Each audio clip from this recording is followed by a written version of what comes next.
আমার রান্না করা খুবই মজার পেঁপের পায়েস। এটা আমি আমার মতো করে রান্না করি। আমি এখানে একটা পেঁপে নিয়েছি, একদম কাঁচা পেঁপে। এটা ছিলে আর কি ভালো করে এখন একদম ছোট করে কেটে নিব। আর এদিকে হচ্ছে আমি 1 লিটার দুধ বসিয়ে দিয়েছি। আর এই তো এখানে হচ্ছে সেই পেঁপেটা কিন্তু আমি কেটে নিয়েছি একদম কুচি করে আর কি। সাথে সামান্য একটু গাজর দিয়েছি যেন দেখতে সুন্দর লাগে, সাদা আর সাথে একটু লাল থাকবে আর কি, একটু সুন্দর দেখানোর জন্য। চাইলে কিন্তু গাজরটা এখানে বাদ দেওয়া যায়।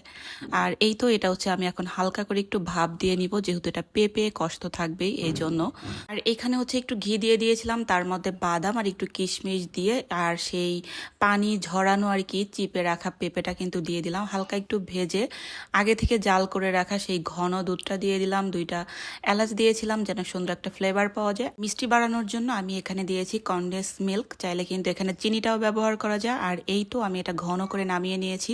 এর আগে কে কে খেয়েছেন চাইলে আমাকে কমেন্টে জানাতে পারেন। তবে আমার আজকের এই পায়েসটা কিন্তু খুবই মজা হয়েছিল, আমার বাচ্চারাও অনেক মজা করে খেয়েছে, সাথে আমি তো খেয়েছি। চাইলে ট্রাই করে দেখতে পারেন।